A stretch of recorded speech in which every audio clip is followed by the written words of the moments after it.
नमस्कार दोस्तों, library science education में आपका स्वागत है। दोस्तों, जैसा कि हम लोग BLIS 226 में जितने भी इम्पॉर्टेंट क्वेश्चन के बारे में चर्चा किए थे और जितने भी इम्पॉर्टेंट क्वेश्चन का मैं एक वीडियो अपलोड किया हूं, तो उस वीडियो को अगर अभी तक आप नहीं देखे हैं तो मैं डिस्क्रिप्शन में लिंक दे रहा हूं, वहां से आप जाके देख लेंगे, ठीक है।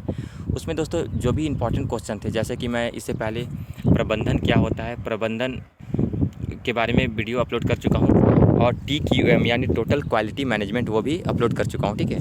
लेकिन आज हम लोग वैज्ञानिक प्रबंधन यानी साइंटिफिक मैनेजमेंट के बारे में चर्चा करेंगे। ये काफ़ी इंपॉर्टेंट क्वेश्चन है और प्रबंधन से 2 क्वेश्चन आपको कंप्लीट करके ही जाना है, क्योंकि 2 क्वेश्चन में 1 क्वेश्चन तो कन्फर्म आएगा और अगर हो सकता है ये दोनों क्वेश्चन भी पूछे जा सकते हैं, ठीक है। और इसके बाद फिर हम लोग जितने भी मैं इंपॉर्टेंट क्वेश्चन दिया हूँ उस क्वेश्चन को एक एक करके, जो उसमें डिफ़िकल्ट क्वेश्चन होंगे वो मैं उसके बारे में हम लोग चर्चा करेंगे, ठीक है। और दोस्तों, मैं 226 का PDF टेलीग्राम चैनल में सेंड कर चुका हूँ। अब देखेंगे लगभग आपके सभी टॉपिक उस बुक में मिल जाएंगे।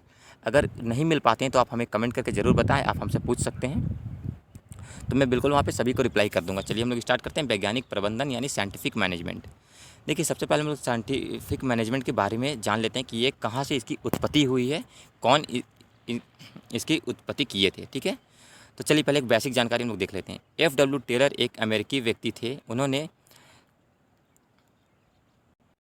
फिलाडेल्फिया USA में स्थित देखिए USA में एक जगह है फिलाडेल्फिया स्थित मेडवेल स्टील वर्क में एक मशीनिस्ट के रूप में अपने कैरियर की शुरुआत की थी तथा मुख्य अभियंता मतलब इंजीनियर होता है दोस्तों, इंग्लिश में इंजीनियर कहते हैं, हिंदी में अभियंता कहते हैं, के पद तक पहुंच गए थे। अब जो यहाँ पे FW टेलर ने ये सिद्धांत दिया था, यानी एक प्रिंसिपल या थ्योरी दिए थे, वो कौन दिए थे? FW टेलर ने दिए थे। तो ये बेसिक जानकारी हो गई। ये एग्जाम में अगर आप चाहें तो लिख भी सकते हैं, नहीं आपकी इच्छा है तो आप नहीं लिख सकते हैं, वो आपकी मर्जी, ठीक है। अब यहाँ से जो मैं बात बोल रहा हूँ उसे आप ध्यान से सुनेंगे और ये आपको लिखना है, ठीक है। देखिए, टेलर अपनी इंजीनियरिंग पृष्ठभूमि दोस्तों, इंग्लिश वाले अगर हैं तो मैं बता दूं, पृष्ठभूमि को बैकग्राउंड कहते हैं, ठीक है। यानी इंजीनियरिंग बैकग्राउंड का प्रयोग करते हुए वैज्ञानिक सिद्धांत एवं तकनीकें विकसित की। टेलर अपनी इंजीनियरिंग सॉरी यहाँ से देखिए, वो यहाँ से आप देख सकते हैं, टेलर श्रमिकों पर दबाव डाले बिना श्रम उत्पादकता को बढ़ाने के प्रति प्रयासरत रहे। कहने का मतलब क्या है कि दोस्तों, जो भी वहाँ पे वर्कर होते हैं उन पर किसी भी प्रकार का प्रेशर दिए बिना अपने काम को बेहतर तरीके से करवाने के लिए उन्होंने साइंटिफिक मैनेजमेंट सिद्धांत बनाए, ठीक है। अब देखिए, उनके अनुसार बर्बादी को रोकने एवं कार्य क्षमता बढ़ाने के लिए प्रबंधन के क्षेत्र में वैज्ञानिक विधियों को अपनाया जाना चाहिए। कहने का मतलब क्या है? कहने का मतलब क्या है दोस्तों, किसी भी ऑर्गेनाइजेशन में अगर किसी भी वर्कर से आप काम करवाते हैं तो उनमें कार्य क्षमता बढ़ाने के लिए और जो भी आपका प्रोडक्ट वहाँ पे तैयार हो रहा है उसमें बर्बादी को रोकने के लिए कुछ वैज्ञानिक सिद्धांत होना आवश्यक है। तो दोस्तों, इसके बारे में आप डिटेल से पढ़ाई, वो जो मैं PDF सेंड किया हूँ अपने टेलीग्राम चैनल में 226 का, उससे आप डिटेल में पढ़ाई कर लें, ठीक है। लेकिन इस वीडियो से आपको एक बेसिक कॉन्सेप्ट पता चल जाएगा। आप ये जान जाएंगे कि एग्ज़ाम में अगर आप बाय मिस्टेक किसी कारणवश एग्ज़ाम में भूल जाते हैं या पढ़ के नहीं जा पाते हैं तो वहाँ पर आप लिख सकते हैं, ठीक है। अगर शॉर्ट में क्वेश्चन आता है तो आप इसे लिख सकते हैं, लेकिन लॉन्ग में क्वेश्चन आता है तो आपको कुछ यहाँ पे एडवांस लेवल में लिखना होगा। तो चलिए हम लोग पहले डिफिनेशन जान लेते हैं, ठीक है। देखिए, विभिन्न प्रयोगों के आधार पर उन्होंने प्रबंध के सिद्धांत को विकसित किया। इसके लिए टेलर को वैज्ञानिक प्रबंधन का जनक यानी फादर ऑफ साइंटिफिक मैनेजमेंट माना जाता है। अब चलिए इसका डिफिनेशन हम लोग यानी परिभाषाएं देख लेते हैं। देखिए, जितने भी यहाँ पे स्कॉलर्स का नाम यानी जितने भी विद्वान का मैं नाम बताऊंगा, उस विद्वान के नाम को आपको नोट कर लेना है, उसे याद कर लेना है, ताकि अगर आप किसी भी विद्वान के नाम लिखते हैं तो जो कॉपी चेक करते हैं दोस्तों, जो एग्जामिनर होते हैं, वो ये बात जान जाएंगे कि आपने पढ़ाई किया है और आपके नंबर काफ़ी अच्छे आएंगे, ठीक है। चलिए सबसे पहले हम देख लेते हैं कि FW टेलर ने क्या कहा था वैज्ञानिक प्रबंधन के बारे में। वैज्ञानिक प्रबंधन का आशय ठीक से यह जानना है कि श्रमिकों से क्या करवाना चाहते हैं, यानी कि वहाँ के स्टाफ से क्या करवाना चाहते हैं, तथा यह देखना कि वे इसे सर्वोत्तम एवं न्यूनतम लागत पर कैसे करें। कहने का मतलब क्या है कि दोस्तों कि देखिए, FW टेलर में ने ये कहा था कि किसी भी ऑर्गेनाइजेशन में अगर वहाँ के कोई मैनेजर हैं तो अपने स्टाफ से कम लागत में बेहतर काम को कैसे करवा सकते हैं, ये जानने की विधि है। ठीक है,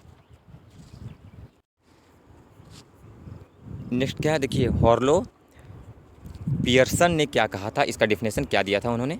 वैज्ञानिक प्रबंधन की विशेषता यह है कि परीक्षण एवं भूल की प्रक्रिया द्वारा अनुभव एवं आकस्मिक रूप से निर्धारित परंपरा या नीतियों के बजाय वैज्ञानिक अनुसंधान एवं विश्लेषण की प्रक्रिया द्वारा व्युत्पन्न सिद्धांतों या नियमों पर आधारित उद्देश्यपूर्ण सामूहिक प्रयास किए जाते हैं। ठीक है, प्रबंधन की विचारधारा अथवा सिद्धांतों, दोस्तों सिद्धांत को हम लोग इंग्लिश में प्रिंसिपल बोलते हैं। और दोस्तों मैं जितने भी ऐसे डिफ़िकल्ट वर्ड होते हैं, वैसे डिफ़िकल्ट वर्ड नहीं है, बट फिर भी अगर कुछ इंग्लिश मीडियम वाले स्टूडेंट को सिद्धांत तो समझ में मेरे ख्याल से नहीं आ सकता है, तो वहाँ पे मैं ब्रैकेट में लिख दिया हूँ। ठीक है, को सामान्यतः 3 भागों में विभाजित किया है। दोस्तों यहाँ पे जो मैं स्कॉलर्स का नाम बताया हूँ, तो आप बुक में देखेंगे लगभग 5 या 6 स्कॉलर्स के नाम लिखे हुए हैं। तो अगर वो लॉन्ग क्वेश्चन में आती है तो आप कोशिश करेंगे कि जितने भी बुक में दिए हुए हैं सभी आप लिख दें, तो आपके नंबर काफ़ी अच्छे आएंगे। ठीक है, और मैं यहाँ पे डिटेल में एक्सप्लेन नहीं किया हूँ, बस मैं यहाँ पे एक आपको बेसिक कॉन्सेप्ट देना चाहता हूँ कि आप एग्ज़ाम में कुछ ना कुछ ज़रूर लिख के आएँ।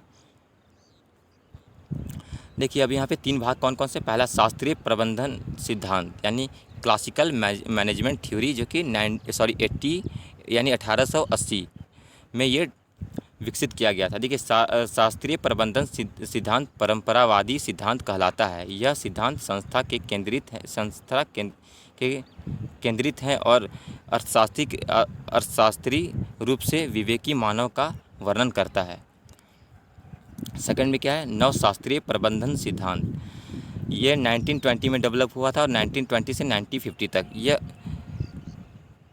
यह व्यक्ति केंद्रित तथा मानव अभिमुखी सिद्धांत है। इसमें व्यक्तियों की आवश्यकताओं, व्यवहार तथा दृष्टिकोण पर जोर दिया जाता है। थर्ड में क्या है, आधुनिक प्रबंधन सिद्धांत यानी मॉडर्न मैनेजमेंट थ्योरी, जो कि 1950 यानी 1950 में विकसित किया गया था। इसमें पूर्णतया कर्मिक दृष्टिकोण पर जोर दिया गया है। यह एक संशोधनवादी शोधकर्ता का दृष्टिकोण है। दोस्तों जब अगर एग्ज़ाम में आपका शॉर्ट क्वेश्चन में आता है तभी आपको ये लिखना है, क्योंकि मैं इसे लगभग 250 वर्ड में यहाँ पे लगभग 250 वर्ड के लगभग मैं लिया हूँ, लेकिन आपको बस ये एक बेसिक कॉन्सेप्ट के तौर पे ये दिया जा रहा है। ठीक है, लेकिन आपको जो मैं पीडीएफ सेंड किया था उससे आप एक बार इसे ज़रूर पढ़ाई कर लें। आप मान के चलें कि क्वेश्चन एग्जाम में आएगा। फिर भी अगर आपको डाउट होता है, क्योंकि टाइम की कमी के कारण, दोस्तों टाइम में आप लोगों की टाइम के बारे में बात कर रहा हूँ कि आप लोगों के पास अभी अधिक टाइम नहीं है। आपके पास टोटल भी 2 to 5, 2 to 6, 2 to 7, 2 to 8 और 2 to 9 पेपर बचे हुए हैं। तो मैं किसी एक टॉपिक पर अभी ज़्यादा टाइम को देना नहीं चाह रहा हूँ कि किसी आप एक क्वेश्चन को लेकर आप आधा घंटा पढ़ाई कर लें, एक वीडियो देखें, तो इससे आपका टाइम वेस्ट होगा। इसलिए मैं जितना जल्द मैं शॉर्ट में वीडियो लेकर आऊँगा, अब जब तक कि आप लोग का एग्ज़ाम समाप्त नहीं हो जाता है। ठीक है, फिर भी अगर आपको किसी प्रकार की समस्याएं होती है तो आप हमें ज़रूर बता सकते हैं। और दोस्तों आप टेलीग्राम चैनल को ज़रूर ज्वाइन कर लें। उससे क्या होगी, मैं जो भी वीडियो में इन्फॉर्मेशन नहीं दे पाता हूँ वहाँ पे मैं मैसेज के थ्रू आपको इन्फॉर्मेशन दे दूँगा। ठीक है, और बहुत जल्द हम लोग कॉम्पिटिटिव एग्जाम के लिए भी डिटेल में क्लास स्टार्ट करेंगे, क्योंकि आप देखेंगे लाइब्रेरियन की बहुत सारी वैकेंसीज आना स्टार्ट हो चुकी है। मैं टेलीग्राम चैनल में लगभग PDF सेंड कर चुका हूँ। तो चलिए दोस्तों, आज के लिए बस इतना ही। वीडियो देखने के लिए धन्यवाद।